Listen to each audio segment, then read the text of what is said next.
안녕하십니까. 한림부동산TV 황태성입니다. 자, 오늘은 동남아시아를 가다 두 번째 편으로 베트남 도시화에 따른 도심개발 정책을 시작해 보도록 하겠습니다. 국제통화기금에 따르면 베트남의 국내 총생산 GDP 성장률 전망치를 7%로 상향 조정하였습니다. 그리고 베트남이 위드 코로나 전략과 함께 강력히 진행된 백신 접종 추진에 힘입어 팬데믹 규제가 완화되고 경기가 빠르게 회복되고 있다는 소식입니다. 더불어 세계은행과 국제금융기관들이 베트남의 경제 성장률을 올해 6.3%에서 내년 6.9%로 유지하는 것을 전망하고 있습니다.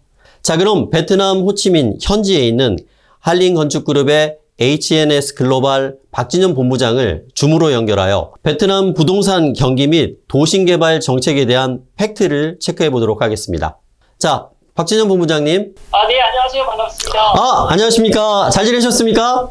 네, 잘 지내고 있고요. 네. 코로나 팬데믹 이후에 저희는 새로운 프로젝트 준비로 바쁘게 보내고 있습니다.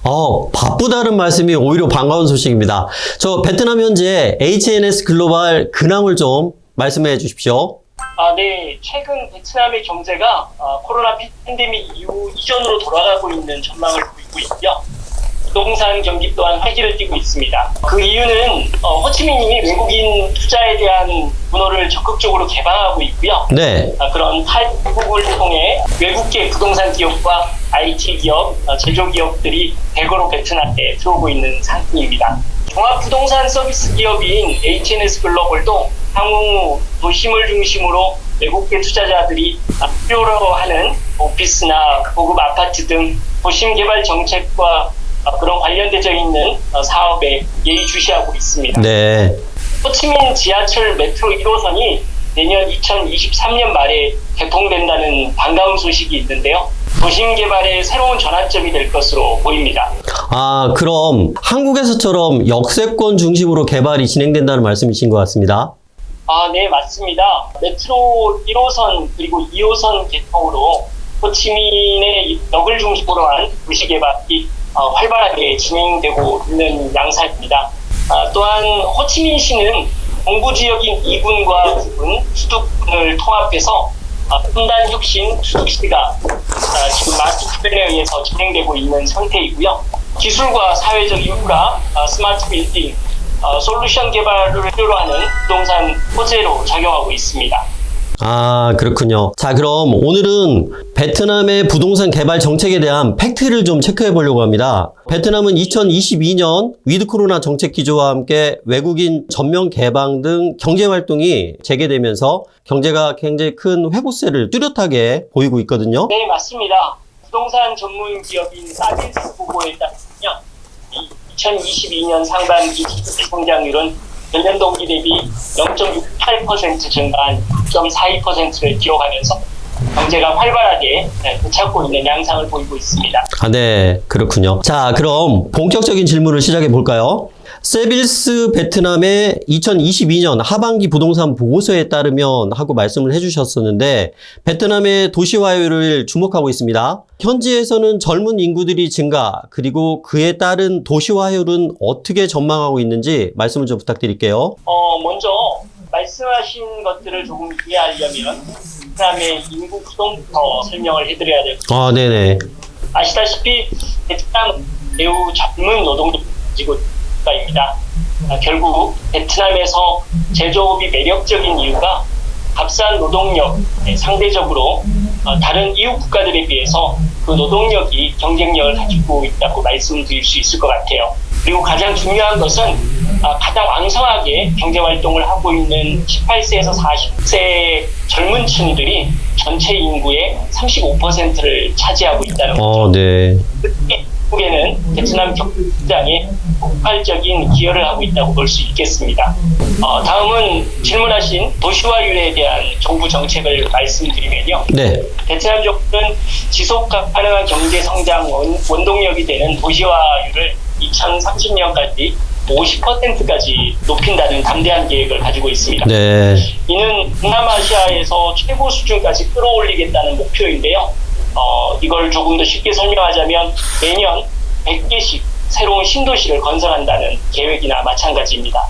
네, 그렇군요. 젊은 노동력 그리고 도시화율 50% 상당히 매력적입니다. 그럼 베트남 정부의 이러한 건설 방침이라면 결국 신도시 개발을 하지 않을 수 없는 상황인데요. 네, 그렇습니다. 2022년 현재 베트남은 약 36% 정도만 도시화가 되어 있는데 네. 아시다시피 건설 산업의 성장 규모는 인구 성장 그리고 도시화율로 산업 구조의 변화로부터 시작된다고 볼 수 있죠. 네. 그렇다 자연스럽게 새로운 부동산 시장 개척이 필요하다고 볼 수 있습니다. 도심으로 몰리는 인구 증가에 따른 주택과 사무실 공급, 그리고 거기에 맞춰진 인프라 시설 구축되는 신도시 개발이 필수라고 생각되죠. 어느 국가이든지 신도시 개발의 성공이 결국 경제 성장으로 이어졌습니다. 다시 말해서 도시화의 속도를 낸다는 것은 대규모 인프라 개발로 베트남의 해외 자본과 전문 인력이 몰려들게 만든다는 결과를 가져오겠죠. 네, 잘 들었습니다. 자, 신도시 개발 키워드가 나와서 말씀드리는데 1991년으로 거슬러 올라가면 대우건설이 베트남 하노이 지사를 설립하고 스타레이크 시티 신도시 개발 사업의 역사가 시작된 것으로 알고 있습니다. 그리고 올해 들어 다시 스타레이크 시티가 재조명되고 있다는데 좀 더 부연 설명이 필요할 것 같아서 혹시 말씀을 더해서 해주실 수가 있을까요? 말씀하신 것처럼 대우그룹은 한국과 베트남이 수교되기 이전인 1991년에 베트남에 진출한 것이 맞습니다. 네. 16년 대우건설은 베트남 정부와 하노이 수도부터 신도시 개발 사업권을 단독으로 취득을 하였습니다. 이것은 굉장히 고무적인 사건이었죠. 하지만 방금 말씀하신 그 프로젝트가 스타레이크 시티인데 네. 그럼에도 불구하고 대한민국에 불어닥친 1997년 IMF 금융위기와 대우그룹의 해체 등으로 이 사업이 중단되는 악재가 되었습니다. 네, 뼈아픈 얘기죠. 네, 그렇지만 2007년에 하노이시의 마스터 플랜이 다시 한번 승인이 되면서요. 네. 마침내 2012년 지금의 현재의 첫 삽을 뜨게 되는, 그리고 2022년에 들어서서 신년 초에 대우건설에서는 스타레이크 시티를 복합 개발 단지로 개발한다는 투자 결정을 하였습니다.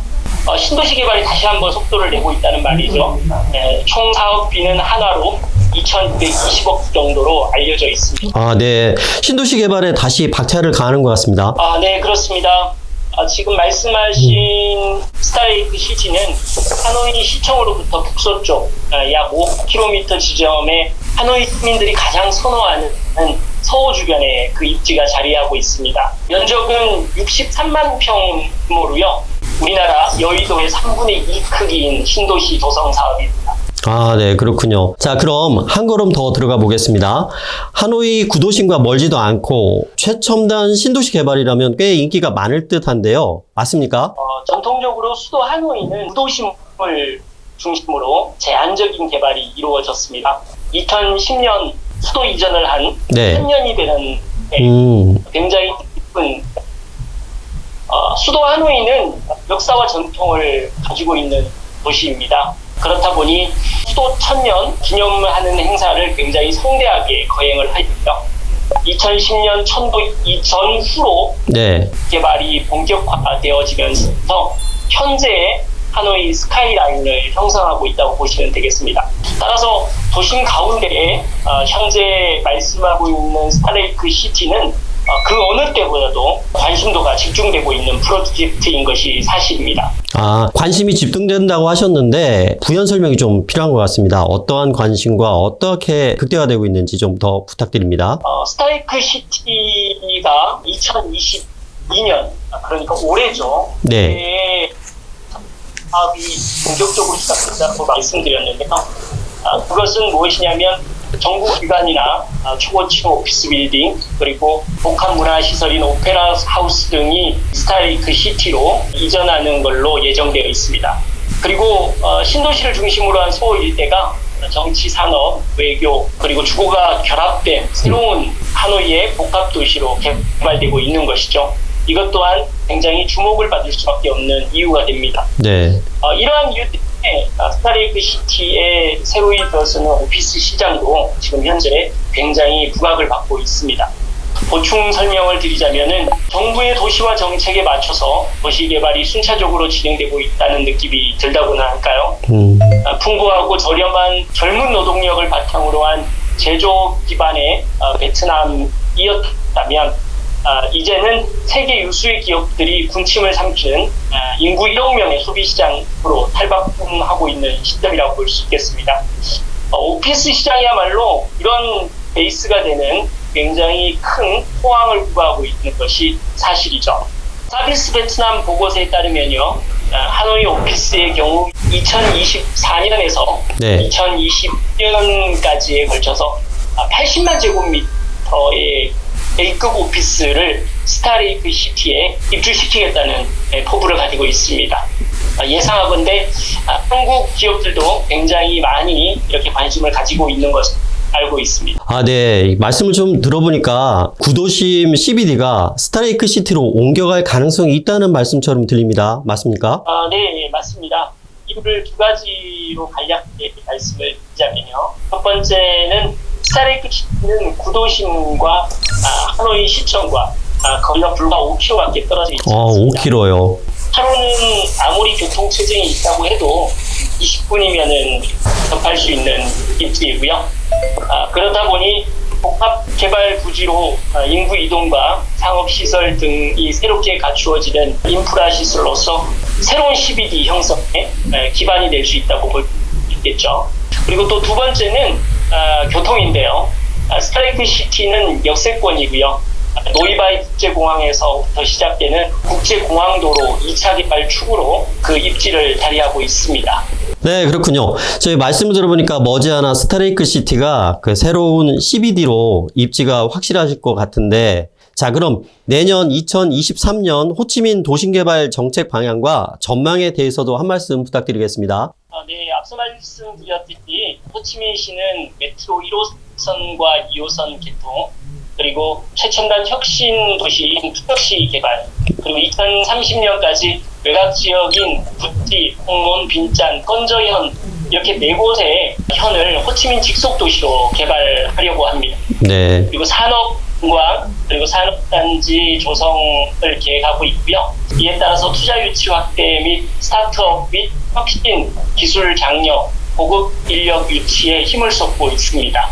호치민시 건설국에 따르면요, 신규 부동산 건설 프로젝트는 2032년까지 투덕시 그리고 7군, 12군, 빈탄군 등 지역에 콘도 주택, 공용주택의 건설을 우선한다는 방침이고, 특히 콘도 건설은 호치민시의 도시개발 전략의 일환으로 2030년까지 성장이 계속될 것으로 전망되고 있습니다. 네, 그렇군요. 자, 그럼 이번엔 다른 질문을 좀 드리도록 하겠습니다.